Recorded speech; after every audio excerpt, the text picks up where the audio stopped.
Hello, friends. Welcome. As I said, my name is Susan Stewart. I'm an instructional technology teacher on special assignment. Um, I like to call myself a tech coach. It's a lot easier to say. From Central California. I'm really excited to be here today to talk about one of my favorite subjects, and that is early literacy. Before my role as a technology coach, I spent 14 years teaching kindergarten and second grade. Sorry, I've got a little bit of a tickle in my throat, so I will try my best not to cough in the mic. But I am really glad to talk today about early literacy, specifically teaching early literacy in a remote or blended learning environment, because for so long, when you talk about early literacy, we talk about small group instruction, right? And what does that look like when we're in this virtual environment? So we're going to be talking about just some quick tips for the idea of teaching early literacy and some of the different tools we're going to use. One thing to know about when it comes to tools, we know one size doesn't fit all, right? Ever. It's never one size fits all. So you might see some of these ideas and be like, oh, well, I don't really use that one. What I love about this is that so many of these ideas transfer back and forth between the different tools that are available there. So we're going to talk some googly stuff, we're going to talk some Seesaw stuff, but most importantly, we're going to be talking about developing early readers. Years ago, as part of a district collaborative on early literacy, and we were talking about, just how do you define that, right? You say that word literacy. What does it mean to be literate? And it took us hours to kind of, break it all down, talking about those pieces. You can read, you can write, your phonics, like all of that. It took us days and days and days. And as we were looking, this collaborative, really trying to come together, one thing that came to us was this graphic done by the Arizona Department of Education that talked about the 5 pillars of early literacy. So as I go through today, these are going to be the components that I'm going to cover. And of course, there is a lot to each of these, but really this is the focus that I kind of like try to lean toward, simply because it is very cohesive and it's very complete when you're talking about that early literate child. Phonemic awareness, that one was called out by several of you over there in the chat. Phonics, of course, being that next layer. Fluency, vocabulary development, and comprehension. Those really are the 5 pillars that we want to make sure there, phonemic awareness, phonics, fluency, vocabulary development, comprehension. That's the lens we're going to kind of be diving into this with. And the first one, of course, is just remember, we want kids to interact with text. We want to understand those foundations and what they are. But really, let's talk about phonemic awareness and phonics and how might we use technology to support that in a remote and learning or blended learning environment. So the first tool we're going to take a quick dive into, remember this good introduction to this idea of early literacy, is Google's Jamboard. What I'm going to do is I'm going to take a quick dive into Jamboard through the lens of early childhood education, and specifically through that lens of phonics and phonemic awareness. So if you're newer to Jamboard, you may or may not know some of the mechanics, so I'll go ahead and do that there. I'm going to go open up a Jamboard. Remember, Jamboard is a tool by Google. It's part of your Google Suite. It's part of the core suite, which means it lives right in your Google Drive. It's something that your domain has access to. Now, occasionally, people don't know that that's a part they have to turn on, but Jamboard is a part of the core suite of tools by Google Education. And when we're introducing new tools to learners, before we make it about the content, because we're going to talk phonics and phonemic awareness in Jamboard in just a moment. But remember, when we're first introducing a tool, especially to our young learners, we want to make sure that we offer them an activity that has a very low cognitive load, right? Something that's not hard for them to understand. So when you see this basic example here, I have an activity that might be appropriate for learners as young as pre-K, where we could have them just cast a vote, right? Quick, simple idea. I could have them jump into this Jamboard with, and you can see there. And if you want, right now, if you want to just stick on frame 1, if you're familiar with Jamboard, you know that there are multiple pages, but go ahead and just grab one of those and slide it over, or you can cast your own vote. Team cat, team dog, right? Team cat, team dog. You would have the kids grab their name. Now, having them have their name already is a scaffold for the teeny tinies, right? For the little ones, we may put the names on the buttons, on the stickies for them, simply so it'll save the time of trying to get the 4-year-olds typing their name. So quick little activity, right? So we've got the idea. If you're newer to Jamboard, take a peek, a look at the top of the page. You'll see it says page 1 of 11. We're going to go to frame 2, which means I'm going to click on the button that says 1 of 11, and I'm just going to jump over to frame 2. because now that we get the idea, we're all in there. You're going to see a series of photos. So click to the top and where it says 1 of 11 and join me on frame 2. Don't do anything yet. I'll give you some instructions in just a moment. It's kind of like kids. When you put manipulatives on the table, they all go grabbing at them, right? So go ahead and jump over on frame 2 if you don't mind, because now I want to start talking the business, right? The business of phonics and phonic awareness. When it comes to that, the difference, of course, between phonics, phonemic awareness is the presence of letters. This activity on frame 2 is a phonemic awareness activity. There are no letters here, right? It's just talking about the sounds and the sounds of these CVC words. The second I put a letter, like that squiggly thing that represents a sound, the symbols, it's a phonics activity. Right now, it's still phonemic awareness because there are no marks. I can use my laser pointer in my whole group or my small group, and I can say, okay, friends, will you say the sounds with me? Let's say each sound here. K, ah, t. Will you say the sounds again with me?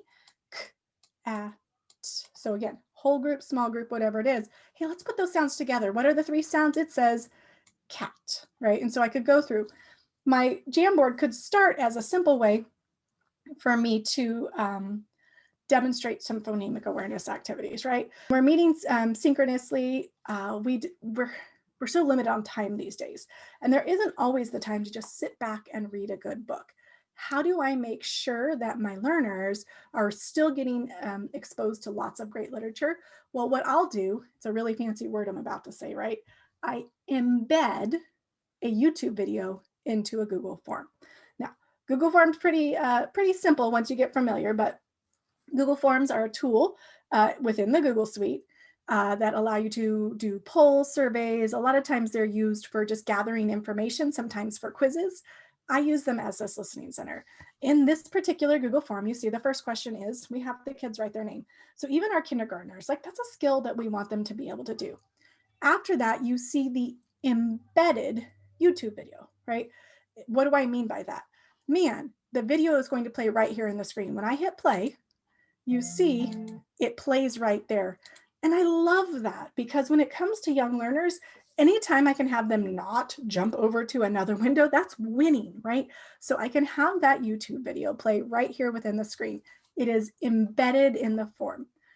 And then as I continue on, if I'm working with young learners, another thing I can do is after the students get to hear that great vocabulary, hear great literature read to them, I can have a teeny tiny accountability piece with kids in kindergarten or first grade. Maybe I just have it, did you like the book? Happy face emoji, sad face emoji. By using the Google form as this listening center, I can embed pictures. I can add pictures as the answer options. So even if my learners aren't quite yet readers, they can have success with this, right? They don't have to be readers to type their name, they know what this button does. They know what this button does, right? And then of course they can choose happy face or sad face. Now, if I have slightly older learners like second grade or third grade, maybe I might kick it up a notch and I might ask them to do some kind of text to self-reflection.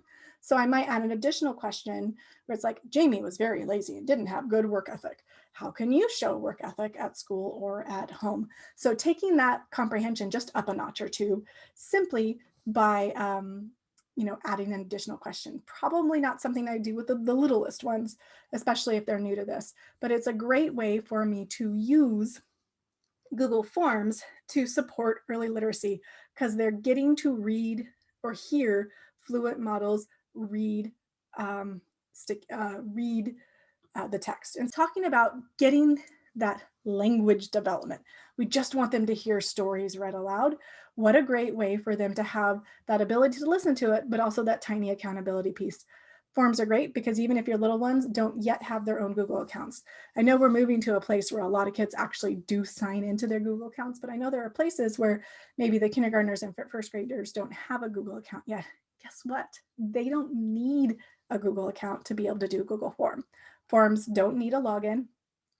Forms don't require a particular device. Forms work on just about anything, even if it goes back to mom and dad's phone.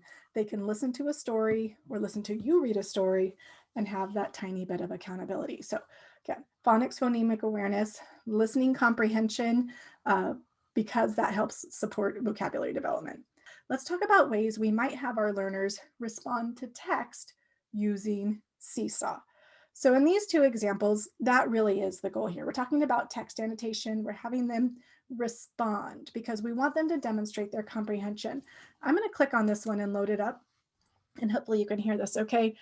In this example, you'll see kind of an app smash of sorts that's happened here. The kids read this book in Epic. So this was from Epic Books. And we used the Seesaw Reflect extension. If you haven't checked that out, it's a great way to take a screenshot of sorts, but it's a magical screenshot because whatever is on the student's screen, it captures ka-chink like a screenshot would, and it just bloop deposits it right into Seesaw for you. So what's happened is the student is reading a piece of text and we were trying to make some text to self connections. And we were talking about a penguin's diet. Let's listen to what the student has to say about this penguin book. The text tells me that krill is small fish, and I like sushi, so I think I would like krill. Right. So she said, the text tells me that krill is small fish, and I like sushi, so I think I would like krill. Right. So not only is she reading the text, but she's connecting to the text, right? That next level. I identified a vocabulary word. I used the context within the text there. And I even made that text to self-connection. Hey, krill, fish. Hey, I like sushi. Maybe I would like krill. So all of that connection to their knowledge, like what do they already know? And how does that, help comprehension? And other examples here, this one on the right-hand side is an example of another book snap, right? Book snap, of course, being a play on Snapchat. But what we do it is right within Seesaw, we allow students to annotate a variety of ways. Annotating text is huge.